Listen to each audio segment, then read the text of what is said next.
मनोजदादा जरांगे अख्खा महाराष्ट्राने संपूर्ण देश हालून टाकलेला आहे या मराठी योद्ध्यानं. आणि आरक्षण मिळाल्याशिवाय मनोजदादा तिळभरही मागे हटणार नाही.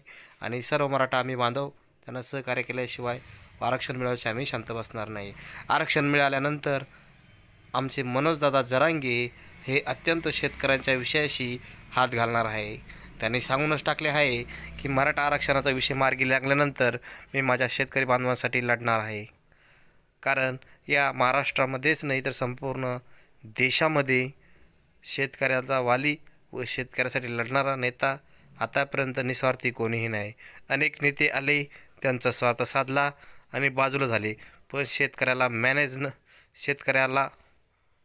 शेतकऱ्याच्या आंदोलनावर मॅनेज न होणारा माणूस नाही.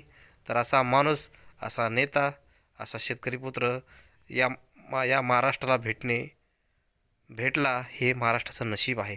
त्यामुळे मराठा आरक्षणाचा विषय मार्गी लागल्यानंतर मनोजदादा जरांगे एक क्षत्रिय मराठा कुंब्याचं पोरग हे आता भविष्यामध्ये आपल्या शेतकरी बांधवांसाठी लढणार आहे. त्यामुळे आपले सर्व शेतकरी बांधव हे त्यांना सर्व महाराष्ट्राभरातून संपूर्ण देशामध्ये त्यांना सहकार्य करणार याच्यात आता शंका नाही. बरेच लोकांचे आता सरकारचेही धाबेदान आणलेले आहे की मनोज जरांगे हा माणूस इतका साधा असूनही यांना पब्लिक इतकी साथ का देत आहे.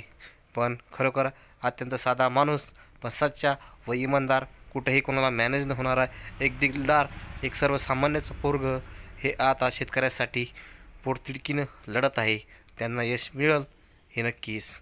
आणि सर्व बांधव त्यांच्यासोबत आहे हे तर संपूर्ण महाराष्ट्रात नाही तर संपूर्ण भारत पाहत आहे. तर मग आता बऱ्याच राजकीय लोकांच्या डोकेदुखी झालेली आहे की आरक्षणाचा विषय मिटला की मनोजदादा आता शेतकऱ्यांच्या प्रश्नावरती लढणार आहे. हे मात्र नक्की. मनोजदादा जरांगे तुम्ही बिनधास्त लढा. आम्ही सर्व मराठा समाज तुमच्या पाठीमागे व सर्व मराठी तुमच्यासोबत आहे. जय जिजाऊ, जय शिवराय. एक मराठा लाख मराठा. मनोजदादा तुम आगे बढ़ो, हम तुम्हारे साथ हैं. जय जिजाऊ, जय शिवराय.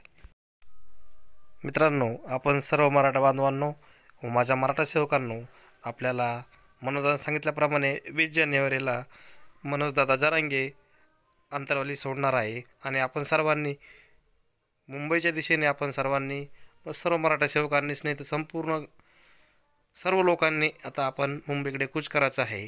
कारण आपण आरक्षण घेतल्याशिवाय आता कुठल्याही प्रकारे आपण माघार घेणार नाही हे आता निश्चित झालेलं आहे. कारण सरकार हे मराठ्यासोबत वेगवेगळे डाव टाकून मराठा समाजाला अत्यंत म्हणजे अनेक डाव टाकून सरकार हळूहळू मराठा समाजाला मनोजदादाकडून वेळ वाढवून मागत आहे. पण सरकारचे डाव आता यशस्वी होऊ द्यायचे नाही. कारण आता आपण मुंबईला गेल्यानंतर आरक्षण घेतल्याशिवाय आपण मुंबईवर माघारी निघणार नाही हे मात्र नक्की. मित्रांनो, आपला भोकरदन तालुका, आपला संपूर्ण जालना जिल्हा नाही संपूर्ण महाराष्ट्र हा मनोजदादा जरांगेने पिंजून काढलेला आहे. हा विचार करा, हा एक सर्वसामान्याचं पोरग हे किती दिवसापासून वन आपल्या समाजासाठी अहोरात्र फिरतंय. आणि त्यामुळे आपली सर्वांना माझी कळकळीची विनंती आहे, आपण मुंबईला लाखोच्या संख्येनेच नाही तर 3 कोटी 4 कोटी